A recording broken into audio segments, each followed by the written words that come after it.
Alright, what's up guys? It is 11 p.m. You know what it is? It's time to go to bed. So, we're back, making another one of these.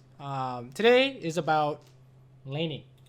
Right, so the first thing you want to do when you take a look at lane is categorize the matchup pre-level 6. So it's really important. Pre-level 6 is different from post 6. We'll get into that next time, probably. So, the reason why you do this is so that you know what to do in lane. Right? You can call it win conditions, you can call it you can call it whatever the hell you want, but basically this tells you what you're supposed to do. Okay, so the 4 categories I teach for laning is poke, catch, trade, and all in.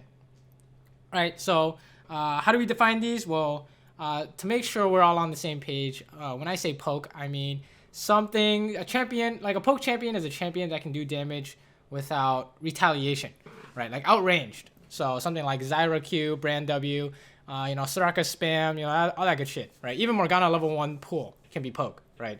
The second category, catch, is usually skill shot CC. So Blitzcrank hook, Thresh hook, Pike hook, Nami bubble, whatever. Anything that's skill shot CC based, that's catch, right? And third is trade. So, trade champions usually want to trade for whatever reason. They got sustain. So like Nami, they got damage, Lulu, that kind of stuff. So, these champions want to trade, obviously. And all-in champions have some kind of guaranteed damage or CC. So what we mean by that is like Alistar, right? Leona, right? Braum, if he gets his passive off. Lulu, actually, right? If she just presses all her buttons, that's guaranteed. You literally cannot dodge point and click, right? So yeah, these are the 4 categories you need to know when we talk about laning. Right, you can even, some might say, oh, sustain can be its own category, but I put all that under trade, right? So these are the 4 I'm going to use. These are the 4 that I teach, and these are the 4 that I myself use when I, play this game. So an important thing to know about these categories is that champions can have more than one, right? So example, Brand wants to poke. He can also catch with his stun, right? He has skill shot CCQ. And you'll also notice that I've only listed supports so far, right? That's because supports are the most important part about laning, right? So let's say the support matchup is trade versus catch, right? Or let's say catch versus trade, right? And you're playing Varus, you're with a catch support. Let's say it's like Thresh, and then you're against like Kai'Sa Nami, and the support matchup says Nami's side wants to trade, right? And the AD carries matchup says Varus' trade is better than Kai'Sa's. What happens when you trade against Kai'Sa and Nami? You get shit on, right? So that's why the support matchup matters more, is because they have more power in the lane. Why is that? Why does that exist? Because you have more power late game, right? You just kill everyone. So that's the trade-off. But knowing that, you have to play according to what your support matchup says most of the time, right? So notable exceptions can be something like Draven, which Draven warps the matchup to the point where any Draven lane is going to be all in lane. Alrighty guys, time to take a look at an example. Okay, so real quick, this is the second time we're recording this because the first one was too long. We're gonna try and make it super short. To the point, trade only, not going to talk about pushing or anything like that. The only lane concept we'll be talking about is matchup. Okay, so here we have a trade champion, Nami, right? She wants to trade, and she can also catch with her bubble, and Thresh can also catch, right? And that's about it, right? So it's catch versus trade. We want to trade, and we have a smaller category or a lesser category in catch, right? I mean, if you take a look at the AD carry matchups, Quinn can kind of catch, she can trade, she can all in, but none of that is going to beat Nami's wave, right? So we'll say that this is trade versus catch / all in, right? So fast forward, how do we trade, right? How do we maximize our matchup in this potential? Well, you basically want to trade with them whenever they want something, right? So the most obvious example is when they want a minion. That's when you can trade with them, right? Trading isn't about, I'm going to right-click them and run it down the lane, and then you get hooked under tower or some stupid shit, or you get ganked. No, that's not how it works, right? You trade when there's a reason to trade, right? Our reason to trade is Nami is really strong at trading. They have no reason to trade, and every time she wants a minion, we're going to go for it, right? Any other time is when they're walking up for no reason, right? So you see us legit hit them every time they want something, right? He hit a minion, immediate punish. She wants a minion, immediate punish, okay? We're gonna do it over and over again. And if you ask yourself, you know, what if my support, you know, doesn't know how to trade? Well, you should be the one in front, right? Unless, you know, it's Lulu or something. But something with Nami, you want to be the one in front, right? It's like, you can say something like, what if she doesn't W me? Well, you know, I think that you will find that most Namis, does not matter what the rank is, they're gonna W you, okay? You should expect a reasonable display of skill, right? So you can't expect her to bubble Quinn out of her E, right? That's I don't know how you expect that, but you can definitely expect her to W you if you're trading with Quinn, right? So you watch us here. We're literally going to try and trade on every single last hit, right? Possible, right? The best ones to do it are the range minions, because they have to walk up super far, and the cannon minions. The cannon minions, right? Because they really want the cannon minions, right? So first is you see me getting all my CS, right? The second is that you don't want to get hooked, right? This is the order of priority, okay? First is your own CS. Second is don't get hit by the thing they want, right? So they want to trade, they want to catch. Don't get hit by their catch, right? And the third is then we use our categories. We want to trade, right? So no matter what, don't get hit by hook, okay? So how do we do that? We pretend we're Thresh, and we say, okay, if I'm Thresh, what would I do? So he's gonna look at this minion. He's gonna try and hook you through the minion, right? Something like that. And then once you can do all that, then you can start trading. So this is the basic fundamental you need to know for laning. Okay, this idea. Okay, then you're just missing hooks. We're gonna try and trade. Fast forward. It's all the same idea, right? And then yada yada yada. We're just going to make sure we keep the wave in the middle to maximize our lane category, right? If you're winning, putting in the middle will make it so they have to come out and fight you, right? Otherwise, how are they supposed to CS, right? They can't CS. Here is actually a mistake. If you are playing with a catch or all-in support, you have to know exactly what you're going to do to follow up, right? So what's the mistake here? We are the best idea here is W when she bubbles, but we W'd randomly, so we missed, right? If you had more HP, we're not going to get this kill. But that's a really important distinction to make when you're playing with catch or all in, is making sure you know what you're going to do before it happens. Okay, so yeah, after we kill him, we're going to push this in so we don't lose any minions, right? Fast forward. We'll talk about that more in a different video if you guys don't know, but let's just get back to more of our trading examples, right? So come back to lane, instantly same thing, right? She wants a minion, we're going to hit her. And the whole time, we're going to make sure we don't get hit by hook, okay? Legit, whole time, not getting hit by hook.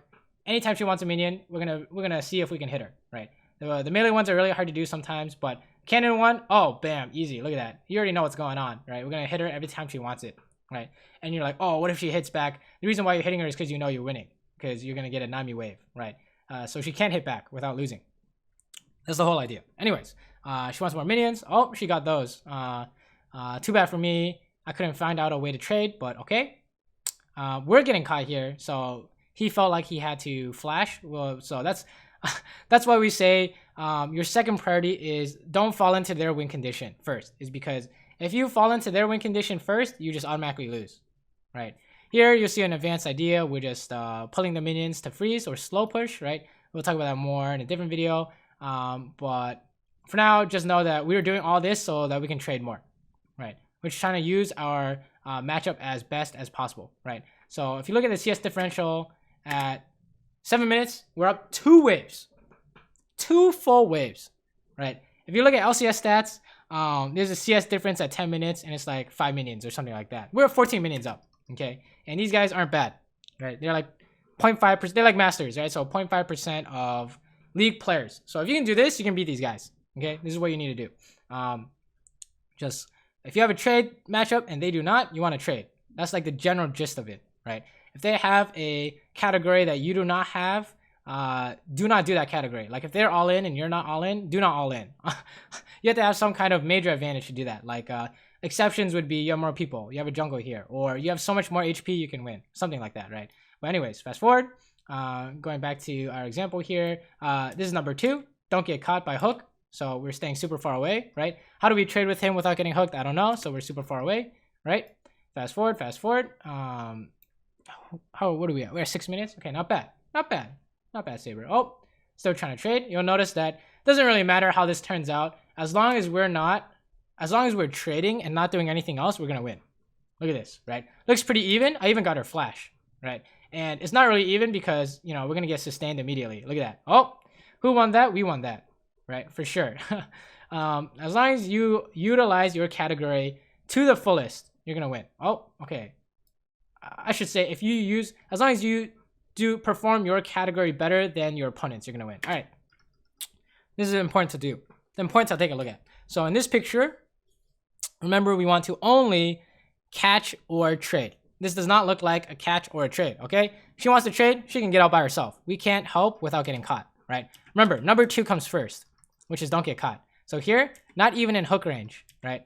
Oh, Jesus, what's going on with the video? We're only going to do something if she catches Thresh, right? So that's a bubble and ulti, which is what we see, right? So we know exactly what we're going to do, right? We're going to press E. This is the part about catch supports / on supports that I told you about. You know exactly what you're going to do. Okay, so we use ulti to dodge hook, and then we just kill Quinn because she's just like killing herself. I don't know what's going on here. She really wanted to kill Nami here. So, but it was really important to note that because what Nami was doing was not part of our matchup, we did not go. We did not help. Right? It's losing. It's considered losing. You play like it's losing, and then the instant she caught him, we going in. Right? We're coming in to help because we know that our matchup tells us this is winning. Right? Really important distinction to make. Because most players will just immediately run in and help and get hooked in the face, right? So if you take a look at the difference, because we were utilizing our trade / catch matchup better than their catch all-in matchup, we're up 30 CS and 2 kills and an assist, okay? So basically we already won lane. Well, we had won lane a long time ago, but this is how hard you can win, and we didn't do anything, you know, crazy, special, nothing mechanical. We didn't do anything crazy, right? It's all basically the idea is, you know, we wanted to trade, and every time we wanted a minion, we're going to try and trade. And that's how we won. So if there's anything to take away from this video, remember, you must classify these supports and play accordingly. Okay? I cannot stress the importance of this fundamental. This is the basics. You got to start here before you can start doing other things like pushing and then go ward, or even trying to hit people when you're not supposed to hit people, right? When you're playing outside the matchup is what we call it, right? Like maybe there are ideas that Quinn can hit us for free somehow, right? That's actually true, right? But if you try and do that without learning this first, without this being solid, what's going to happen is that you're going to take a wave to the face as is Quinn, and then you're going to lose, right? Which is what happened. So make sure this is crystal clean. And if you can do this crystal clean, you can lane like me. And I'm master challenger, whatever. You can get to the top of the ladder with this laning. So I would highly recommend you to try this out. Let me know how it goes. Tell me what you thought. If you have other suggestions of videos, let me know in the comments. Otherwise, we're gonna do part 2 of this, which is catch versus trade. So we're the ones with Thresh. They're the ones with, you know, trade support, Sona, and I'll show you how we play that out. But beyond that, I'm thinking maybe more laning videos, like ideas of pushing, when to push, how to push, what should you do after you push, and then after that, maybe ideas of like mid-game macro, you know, prediction, whatever stuff we can come up with, we'll make it. Okay, so just let me know what you guys want, and we'll definitely remember. But for now, let me know what you guys thought of the video, the format, and the length, and we'll try and keep making more for you guys. So thanks for watching, guys. It's 12, so time to go to bed. Peace.